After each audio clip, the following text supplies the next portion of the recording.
Chapter 9. The author returns to Maldonado. Sails to the kingdom of Lugnag. The author confined. He is sent for to court. The manner of his admittance. The king's great lenity to his subjects. The day of our departure being come, I took leave of His Highness, the governor of Gulliver, and returned with my 2 companions to Maldonado, where, after a fortnight's waiting, a ship was ready to sail for Lugnag. The 2 gentlemen, and some others, were so generous and kind as to furnish me with provisions, and see me on board. I was a month in this voyage. We had one violent storm, and were under a necessity of steering westward to get into the trade wind, which holds for above 60 leagues. On the 21st of April, 1708, we sailed into the river of Clumignig, which is a seaport town, at the southeast point of Lugnag. We cast anchor within a league of the town, and made a signal for a pilot. 2 of them came on board in less than half an hour, by whom we were guided between certain shoals and rocks, which are very dangerous in the passage, to a large basin, where a fleet may ride in safety within a cable's length of the town wall. Some of our sailors, whether out of treachery or inadvertence, had informed the pilots that I was a stranger, and great traveler, whereof these gave notice to a custom-house officer, by whom I was examined very strictly upon my landing. This officer spoke to me in the language of Balnibarbi, which, by the force of much commerce, is generally understood in that town, especially by seamen and those employed in the customs.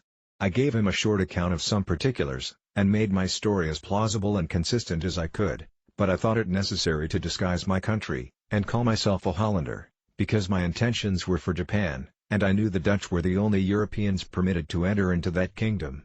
I therefore told the officer, that having been shipwrecked on the coast of Balnibarbi, and cast on a rock, I was received up into Laputa, or the Flying Island, of which he had often heard, and was now endeavoring to get to Japan, whence I might find a convenience of returning to my own country.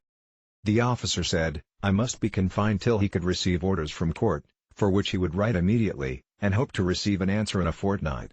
I was carried to a convenient lodging with a sentry placed at the door. However, I had the liberty of a large garden, and was treated with humanity enough, being maintained all the time at the king's charge. I was invited by several persons, chiefly out of curiosity, because it was reported that I came from countries very remote, of which they had never heard. I hired a young man, who came in the same ship, to be an interpreter. He was a native of Lugnag, but had lived some years at Maldonado, and was a perfect master of both languages. By his assistance, I was able to hold a conversation with those who came to visit me, but this consisted only of their questions, and my answers. The dispatch came from court about the time we expected.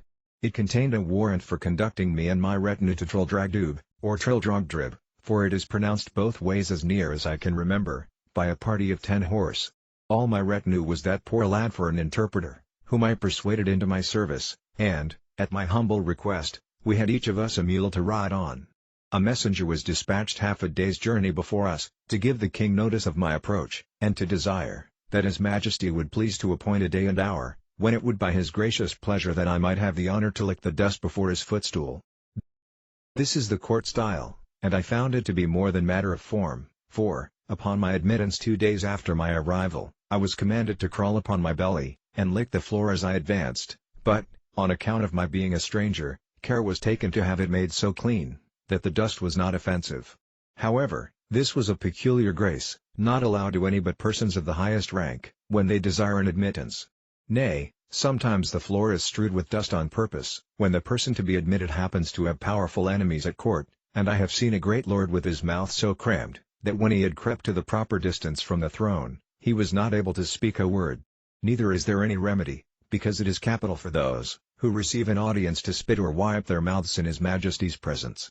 There is indeed another custom, which I cannot altogether approve of. When the king has a mind to put any of his nobles to death in a gentle indulgent manner, he commands the floor to be strewed with a certain brown powder of a deadly composition, which being licked up, infallibly kills him in 24 hours. But in justice to this prince's great clemency, and the care he has of his subjects' lives, wherein it were much to be wished that the monarchs of Europe would imitate him, it must be mentioned for his honor, that strict orders are given to have the infected parts of the floor well washed after every such execution, which, if his domestics neglect, they are in danger of incurring his royal displeasure. I myself heard him give directions, that one of his pages should be whipped, whose turn it was to give notice about washing the floor after an execution, but maliciously had omitted it, by which neglect a young lord of great hopes, coming to an audience, was unfortunately poisoned, although the king at that time had no design against his life. But this good prince was so gracious as to forgive the poor page his whipping, upon promise that he would do so no more, without special orders. To return from this digression. When I had crept within 4 yards of the throne, I raised myself gently upon my knees, and then striking my forehead 7 times against the ground, I pronounced the following words, as they had been taught me the night before: Ink Plinglothrobsquit serum liupmlashenaltswint no bakufsliofadgurdla bashed. This is the compliment, established by the laws of the land, for all persons admitted to the king's presence. It may be rendered into English thus: May your celestial majesty outlive the sun, 11 moons and a half. To this the king returned some answer, which, although I could not understand, yet I replied as I had been directed: Fluff drin yalrick duoldum prostrad mer push, which properly signifies, my tongue is in the mouth of my friend, and by this expression was meant, that I desired leave to bring my interpreter, whereupon the young man already mentioned was accordingly introduced, by whose intervention I answered as many questions as His Majesty could put in above an hour. I spoke in the Balnabarbian tongue, and my interpreter delivered my meaning in that of Lugnag.